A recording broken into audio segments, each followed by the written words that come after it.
around. I used to wear baggy clothes to speak with a deep voice. I was in 4th grade because I just thought the boys were cooler. My mom didn't shave my head and call me Michael. Teachers didn't call me Michael. I was still Candace. And then a couple of years later, I went through puberty, and suddenly I thought the guys were cute.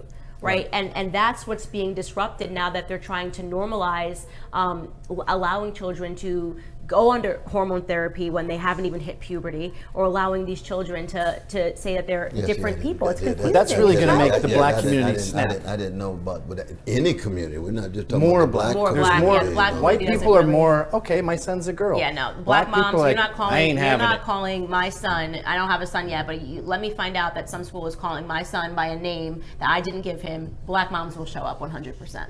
I would argue that the whole trans movement is the end of black support of the left. They pushed it too far. Right. I think a lot of the left sees blacks as their pets, and they're going to lose their pets. Their pets are going to start misbehaving now. They do treat us like pets. No, but when you talk about just as a Christian, for me, I begin with the notion that anybody, any gender, creature with a language made in the image and likeness of God, they have a sanctity. That's why I say precious trans folk. They got the same sanctity that I have, that my daughter, my son, anybody else has. I agree, 100%. And that's just a spiritual truth that I hold on to, whether it's popular or unpopular. I'm just going down with it. I agree with you. But then when you move into society, you say, I don't want any kind of social engineering.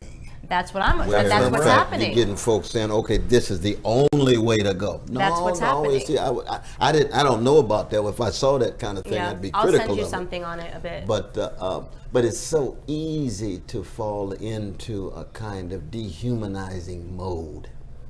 And I come from a people who've been dehumanized so easily. Black folk, brown folk, poor whites, gays, lesbians, Jews, Muslims. We've got long histories of being easily dehumanized. Yes, and I agree with you. But when we're so determined to be see. tolerant, we tend to tolerate intolerance, especially from Islam. Like everyone talks about Charlottesville and Heather Heyer, obviously a catastrophe. Yeah, and I was with Heather just 20 minutes before she died. You were? Oh yeah, I was right there. Oh my God. Oh yeah, I was standing right there. The neo-Nazi brothers were spitting on us, telling us off and so. We were singing this little lie of mine, you know. I'm not clergy, but they were clergy. I'm just Christian. I'm a layperson. And we were right there, and Heather was right on the side. We were talking just 20 minutes before she was hit, you see. And she was just a magnificent a human being, very young, very committed. But this whole concept of fighting but hate, which we all advocate, can be used, though, brother. I mean, Islam's got fascist versions. But we hear so much about this stupid Nazi hate crap that I'm just sick of hearing about. No one talks about the West Side Highway.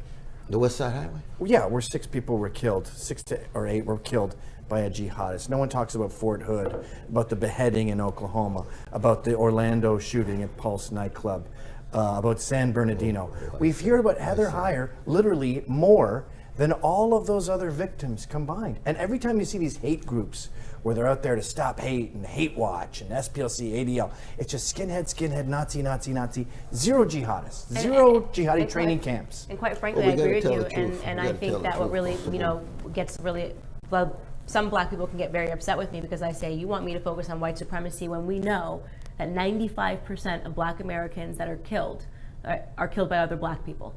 19 a day. 95%. Yeah. So my chances, I should be more afraid sitting next to a black man, all right, than if you're looking at just statistics. People don't like that because that's the truth. They don't like that. Oh, no, it feels better. Let's focus on the white supremacy. Let's focus on this area, which basically never happens if you're looking at statistics, because you don't want to talk about fixing our communities. And when I spoke at the White House 2 weeks ago, I spoke about Tyshawn Lee. It does happen. Yeah, but 95% disproportionately every year, of black Americans that are killed in a homicide event are killed by other black people. And that's not even including Hispanics. So maybe another 3% were killed by Hispanics, who knows? We're talking about a slither of people, black Americans, that are killed by whites in this country annually. And yet the focus on it would make you think it's happening every single day. That's my problem, because you want to know what that says? That says that they're purposely having us focus on things they're never going to fix our community, okay?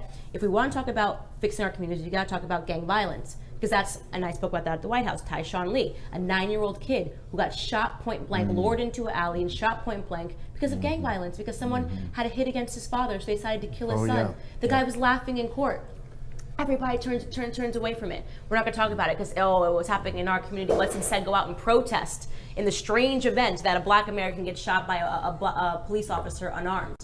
And this is the crap that I say. They have you looking at something that's never, ever, ever going to matter, right? That's never going to fix anything because they know that we're slaughtering ourselves at a faster rate, and that's what they want. But two things. One is that there is a difference between a policeman who kills a person and a citizen killing another citizen. Because the police represent. True, but they're killing 19 a day. No. Well, I mean, the blacks the numbers are like absolutely. 10 a year. And we have to speak the truth. Yeah, And so the truth that you talk about in terms of disproportionately black on black violence is something that you have to speak to. But the second point is this, though, that there are a number of folk in the black community who both talk about it and try to organize against the black on black violence. So why don't they have the platform that these Black Lives Matter groups have? Well, one is because you got a liberal media that does not want to put a spotlight on black people organizing themselves and dealing with problems inside of the black community. Because that would help us. Well, I mean, that's a certain white supremacist sensibility. Right, and that's what I say. So agree. Absolutely, but that does not mean, though, that you don't want to keep these police accountable when they shooting these young folk day in and day out. Accountable. They go Not to day jail. in and day They out. lose their They pension. go to jail. You got one going to jail, brother. You got one going to jail out of all these Let's correct shootings. the record. This is not happening day in, day out. In the year where they made it seem like it was the absolute worst, in 2016, 16 unarmed black men were shot and killed. By rate, more white men were killed by. It's 1,000 But also, in the unarmed, men, unarmed can mean was armed. It can mean trying to kill you with a car. That's correct. 16, even if we're being generous, 16, you had a higher chance as a black American man of being struck by lightning than you did of being shot unarmed. Okay, white men were killed by police officers at a higher rate, as were Hispanic men. We know none of their names because it was a narrative. It was all about the black vote. They jump a narrative, they decide who they're going to go after. In 2016, it happened to be police officers. We're going to see who it is in 2020. This is not about helping to save black lives. You can't tell me that you're focusing on 16 lives when a more unsafe place for a black person to be would be in its mother's womb. We're slaughtering our offspring at a way faster rate when we have more black babies being aborted than born alive in cities like New York.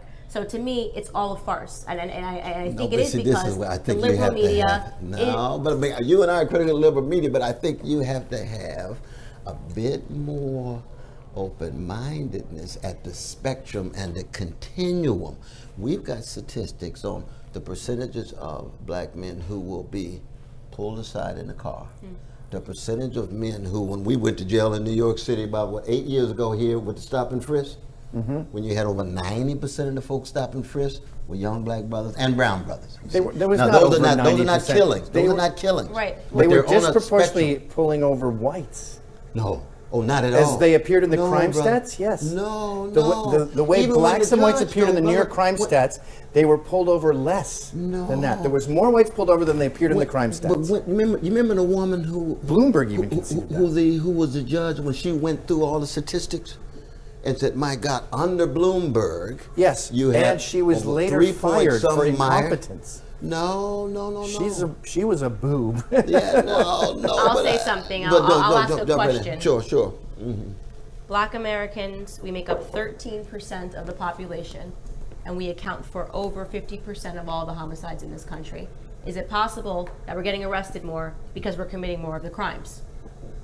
Oh no, in terms of getting arrested I'm talking for homicides. particular 13% of the crimes. population. We're talking about police killing or being pulled over for driving in the car and so forth. When in terms of the sheer number of homicides, you've got a disproportionate number of poor black people, disproportionately men. Well, we're disproportionately committing the crimes in this country, all of them, across the board. No, not all of them. No, not white collar crime. Not Wall Street crime. I'm talking about you're talking about violent crimes. You're talking about like white collar crimes. Yes, absolutely. You're correct No, about you're right. It just sounds like there's a lot of disingenuous agenda That's my with thing. the It's left. like just be and at the real. beginning of But this, the you were problem saying, is, though, you got to have a press that is open enough to deal with all of these issues candidly, and that's what we press don't is obsessed with the Nazi shit. They're obsessed with hate. We live in a racist society. It's way worse than it was in the 70s and the 80s. We've gone backwards in time. And the thing I hate about that narrative, like I've got these friends, Max Hare, John Kinsman, they're Proud Boys. Proud Boys are a multi-racial club. There's gays, Jews in it, and they all love Trump. The DNC is pounding on them. They're a hate group.